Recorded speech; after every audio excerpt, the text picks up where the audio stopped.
விதவிதமான ஆடை ஆபரணங்களுடன் உங்கள் பண்டிகை நாட்களை ஒளிமயமாக கொண்டாட தீநகரில் உள்ள வேலவன் ஸ்டோர்ஸுக்கு வாங்க.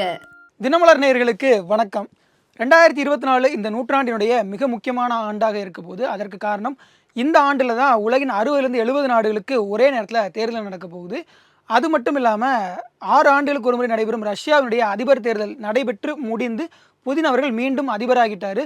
ஜோசப் ஸ்டாலினையே மிஞ்சக்கூடிய அளவிற்கு ஆட்சி காலத்தை வகித்த அதிபராக புதின் அவர்கள் இருக்க போகிறாரு. அதே நேரத்தில் அமெரிக்காவில் ட்ரம்ப்புக்கும் ஜோ பைடனுக்குமான அந்த தேர்தல் பரபரப்புங்கிறது அதிகமாக இருக்குது. ட்ரம்ப் ஒரு பக்கம் எனக்கு ஓட்டு போடலாம் என்னால் நல்லா இருக்க மாட்டேங்கிற மாதிரிலாம் பேச ஆரம்பிச்சிட்டாரு. இந்த ஆண்டில் தான் இந்தியாவினுடைய மக்களவை தேர்தல் நடைபெற போகுது. மீண்டும் யார் பிரதமராக போகிறார் அல்லது மீண்டும் இல்லாமல் புதிதாக யார் பிரதமராக போகிறார் அப்படிங்கிற கேள்வியும் மக்கள்கிட்ட வந்திருக்க தான் செய்யுது. தமிழகத்தில் இந்த நாடாளுமன்ற தேர்தலுக்கான பரபரப்பு குறையிறதுக்கு முன்னாடியே எல்லாருமே வேட்பாளர்களுடைய பட்டியலை அறிவிச்சிட்டாங்க. அந்த வேட்பாளர்கள் பட்டியலில் நிறைய பேருக்கு பின்னாடி அவர்களுடைய தந்தையின் பெயர் மினுமினுக்குது. அதற்கு காரணம் அவர்களுடைய குடும்ப அரசியல் பின்னணி மற்றும் வாரிசு அரசியல்ங்கிறதுக்கான ஒரு முன்னோட்டமாகவும் அது இருக்குது. திமுகவில் கிட்டத்தட்ட 6 வாரிசுகளுக்கு வாய்ப்பு வழங்கப்பட்டிருக்குது. முதல்ல தென் சென்னையில் தமிழச்சி தங்கப்பாண்டியன் அவர்களுக்கு வாய்ப்பு வழங்கப்பட்டிருக்கு. இவங்க முன்னாள் அமைச்சர் தங்கப்பாண்டியன் அவர்களுடைய மகள். அது மட்டும் இல்லாமல் இன்னாள் அமைச்சர் தங்கம் தென்னரசுடைய சகோதரி. இவங்களுக்கு வாய்ப்பு 2019 வழங்கப்பட்டது. அந்த நேரத்தில் உதயநிதி அவர்கள் மிக அழகான எம்பி உங்களுக்கு கிடைக்க போகிறாங்க, அவங்களை மிஸ் பண்ணிடாதீங்கலாம் சொல்லி இவங்களுக்கு ஒரு கிரேஸ் ஏற்றி விட்டாங்க. அதற்கு பிறகு இவங்களும் நாடாளுமன்றத்துக்கு போனாங்க. சில இடங்களில் தூங்கி வழிஞ்சதாக குற்றச்சாட்டுகள். இப்படி பல பிரச்சனைகளையும் தாண்டி மீண்டும் தென் சென்னையினுடைய வேட்பாளராக அறிவிக்கப்பட்டிருக்காங்க. அதற்கு பிறகு வட சென்னையில் கலாநிதி வீராசாமி, முன்னாள் அமைச்சர் ஆற்காடு வீராசாமி அவர்களுடைய மகன் வேட்பாளராக அறிவிக்கப்பட்டிருக்கார். முன்னாள் அமைச்சர், முன்னாள் சட்டப்பேரவையினுடைய எதிர்க்கட்சி துணைத் தலைவர், 3 முறை அமைச்சர், மின்சாரத்துறை அமைச்சர்னு பல பதவிகளை வகித்து கருணாநிதி அவருடைய வலது கரமாக விளங்கியவர் தான் ஆற்காடு வீராசாமி. அவருடைய வாரிசாக கலாநிதி வீராசாமி அவர்களுக்கு இந்த முறையும் வாய்ப்பு வழங்கப்பட்டிருக்கு. 2019 அவருக்கு வாய்ப்பு வழங்கப்பட்டு எம்பியாகவும் இருந்தார். அதனால் மீண்டும் அவருக்கு வாய்ப்பு வழங்கப்பட்டிருக்கு. அதற்கு பிறகு மத்திய சென்னையில் தயாநிதி மாறன் அவர்களுக்கு வாய்ப்பு வழங்கப்பட்டிருக்கு. முன்னாள் மத்திய அமைச்சராக இருந்த முரசொலி மாறன் அவர்களுடைய மகன். அது மட்டும் இல்லாமல் ஒரு மிகப்பெரிய தொழில் சாம்ராஜ்யத்தினுடைய அரசியல் பிரதிநிதியாகவும் இவர் பார்க்கப்படுறாரு. இவருடைய சொத்தும் கிட்டத்தட்ட நிறைய அப்படின்ற அளவுக்கே இருக்குது. அது மட்டும் இல்லாமல் இவர் முன்னாள் மத்திய அமைச்சராகவும் இருந்திருக்கிறார். தொடர்ந்து பலமுறை வாய்ப்பு வழங்கப்பட்டு இந்த முறையும் வாய்ப்பு வழங்கப்பட்டிருக்கு. கிட்டத்தட்ட சென்னையில் இருக்கக்கூடிய 3 மக்களவை தொகுதியுமே வாரிசுகளுக்கு தான் வழங்கப்பட்டிருக்கு அப்படிங்கிறது ஒரு முக்கியமான விஷயம். அதே நேரத்தில் தூத்துக்குடியில் கனிமொழி கருணாநிதி அவர்களுக்கு வாய்ப்பு வழங்கப்பட்டிருக்கு. முன்னாள் முதலமைச்சர் கருணாநிதி அவர்களுடைய மகள், இன்னாள் முதலமைச்சர் முத்துவேல் கருணாநிதி ஸ்டாலின் அவர்களுடைய தங்கை அப்படிங்கிற அடிப்படையில் அவர்களுக்கு ஒரு வாய்ப்பு வழங்கப்பட்டிருக்கு. ஏற்கனவே 2019 போட்டியிட்டு எம்பியாக இருந்த இவங்க மீண்டும் எம்பி ஆவதற்காக போட்டியிடுவதற்கு அனுமதிக்கப்பட்டிருக்காங்க. அடுத்ததாக பார்த்தோம்னா திருச்சியினுடைய அமைச்சராக இருக்கக்கூடிய KN நேரு அவர்கள், அவருடைய மகன் அருண் நேரு அவர்கள் ஏற்கனவே நிழலாக இருந்தவர் இன்னைக்கு நிஜமாக இருக்கிறாரு.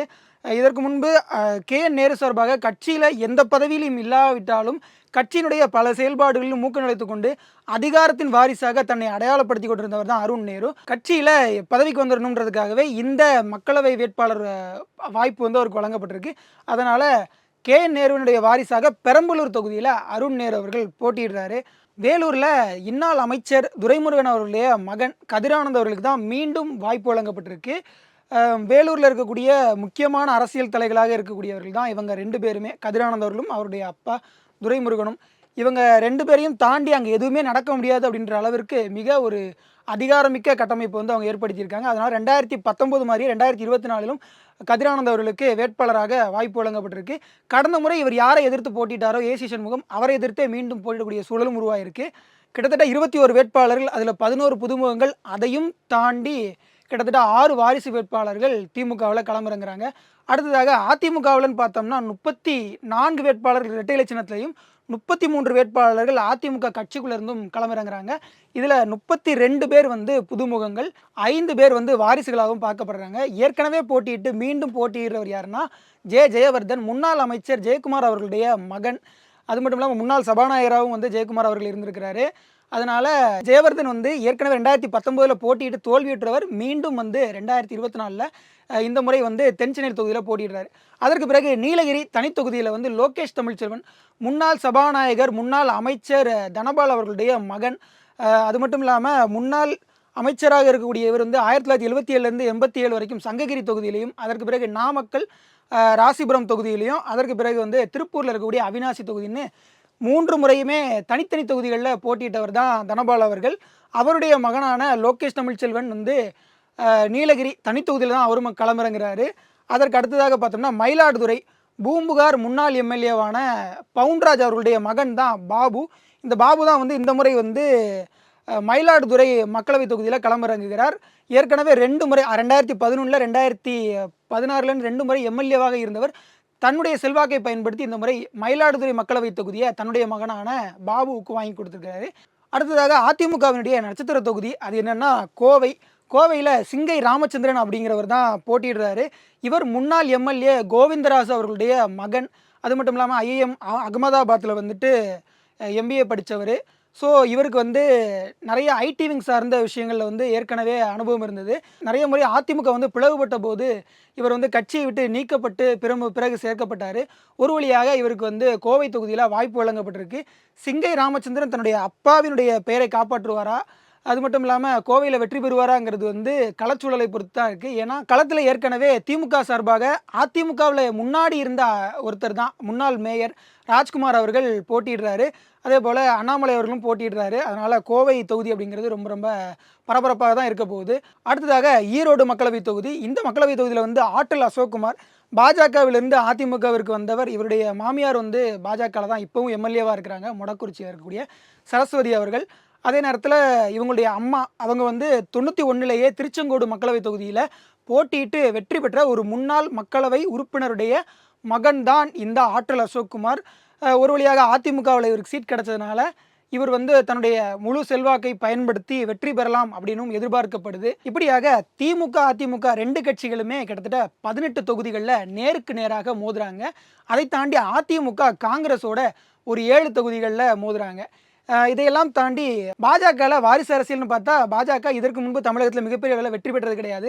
அதனால் அங்கே வாரிசுன்னு சொல்லிக்கிற அளவுக்கு பெரிய ஆள் யாரும் இல்லைனாலும் கூட தமிழிசை சவுந்தரராஜன் அவர்கள் முன்னாள் அமைச்சராக இருந்தவர், நாடாளுமன்ற உறுப்பினர் குமரி அனந்தன் அவர்களுடைய மகள் வந்து தமிழிசை அவர்கள் வந்து என்னதான் வந்து காங்கிரஸ் குடும்பத்தில் பிறந்திருந்தாலும் அதை தாண்டி ஒரு வேற்றுப்பாதையில் வந்து பயணப்பட்டு நீண்ட நாட்களாக பாஜகவிற்கு கடுமையாக உழைத்து ஒரு வழியாக தென்சென்னையுடைய வேட்பாளராக அறிவிக்கப்பட்டிருக்காங்க.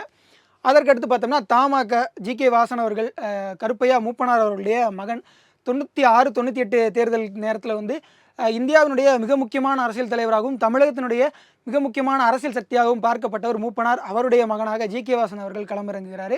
அதை தாண்டி காங்கிரஸ்லன்னு பார்த்தோம்னா விஜய் வசந்த் அவர்கள் முன்னாள் நாடாளுமன்ற உறுப்பினர், முன்னாள் சட்டமன்ற உறுப்பினராக இருந்த வசந்தகுமார் அவர்களுடைய மகன் விஜய் வசந்த் அவர்கள் வந்து கன்னியாகுமரி தொகுதியில் களமிறங்கலாம் அப்படின்னு எதிர்பார்க்கப்படுது. அதே நேரத்தில் ஆரணி தொகுதியில் இருந்த விஷ்ணு பிரசாத் அவர்களுக்கு வாய்ப்பு மறுக்கப்பட்டிருக்கு. ஏற்கனவே கள்ளக்குறிச்சியில் இருந்த கௌதம சிகாமணி அவர்களுடைய வாய்ப்பு மறுக்கப்பட்டிருக்கு. காங்கிரஸ் இன்னும் வேட்பாளர் பட்டியலை வெளியிடலனாலும் கடந்த முறை இந்த வாரிசுகள் மீண்டும் களமிறக்கப்படலாம் அப்படிங்கிற ஒரு எதிர்பார்ப்பு இருக்குது. குறிப்பாக சிவகங்கையில் கார்த்திக் சிதம்பரம் ஏற்கனவே எம்பியாக இருக்கிறார், மீண்டும் அவர் களமிறங்கலாம் அப்படின்னும் எதிர்பார்க்கப்படுது. அதற்கு அடுத்ததாக மதிமுகவில் துரை வைகோ அவர்கள் வந்து திருச்சி தொகுதியில் போட்டியிடுறாரு. வைகோ அவர்களுடைய வாரிசு 93ல் திமுகவில் இருந்து மிகப்பெரிய வாரிசு அரசியலுக்கு எதிராக ஒரு கழகத்தை உண்டாக்கி அந்த கட்சியிலிருந்து பிரிந்து மதிமுக மறுமலர்ச்சி திராவிட முன்னேற்ற கழகம்ன்ற கட்சியை உருவாக்கினவர். இன்று வந்து திமுகவுடைய அந்த கட்சியை கொண்டு போய் இணைக்கலாமா அப்படிங்கிற அளவிற்கு பலவீனமடைந்த ஒரு கட்சியாகவும் இருக்குது. அந்த கட்சியிலிருந்து துரை வைகோ அவர்கள் களமிறங்குகிறார். அதற்கடுத்ததாக பாமக. இந்த பாமகவிலிருந்து அன்புமணி அவர்கள் வந்து களமிறங்கவில்லை என்றாலும் அவர்களுடைய மனைவி சௌமியா அன்புமணி அவர்கள் தருமபுரி தொகுதியில் வந்து களமிறங்குறாங்க. இதை தாண்டி பெரிய அளவில் வாரிசுகள் அப்படின்னு தமிழக அரசியலில் யாரும் வந்து பொதுவாக பார்க்கப்படலை. ஆனால் இவர்களெல்லாம் தாண்டி சில வேட்பாளர் மாற்றங்கள் அப்படிங்கிறது வந்து எல்லா கட்சிகளிலுமே நடைபெற்றுட்டு தான் இருக்குது. கேரளாவில் ஏகே ஆண்டனியுடைய மகன் அனில் ஆண்டனி வந்துட்டு பாஜக சார்பாக களமிறங்கியிருக்கிறாரு. கர்நாடகாவில் வந்து மல்லிகார்ஜுன கார்கேவுடைய மருமகன் ராதாகிருஷ்ணா களமிறங்குறாரு. இப்படி இந்தியா முழுக்க வந்து வாரிசு அரசியல்ங்கிறது சாதி மத கட்சி பேதமின்றி எங்கும் நீக்கமர நிறைந்திருக்கிறது என்பதுதான் யதார்த்தமான உண்மை. மக்கள் இதையெல்லாம் தாண்டி வாரிசு என்பதை தாண்டி அரசியலில் அவர்கள் செய்கிற சேவை என்ன அப்படிங்கிறதெல்லாம் வந்து கணக்கிட்டு தான் வந்து ஓட்டு போடுவாங்க அப்படிங்கிறதா யதார்த்தமான உண்மையாக இருக்குது. பார்க்கலாம் வாரிசு அரசியல் யார் யாரையெல்லாம் ஏணியில் ஏற்றி விடுகிறது, யார் யாரையெல்லாம் பரமபதத்தில் உள்ள பாம்பு மாதிரி கொத்தி கீழே இறக்கி விடுகிறதுங்கிறத அடுத்த காணொலியில் சந்திப்போம். அதுவரை இணைந்திருங்கள். நான் உங்கள் சரவணன். இது உங்கள் தினமலர். நன்றி, வணக்கம்.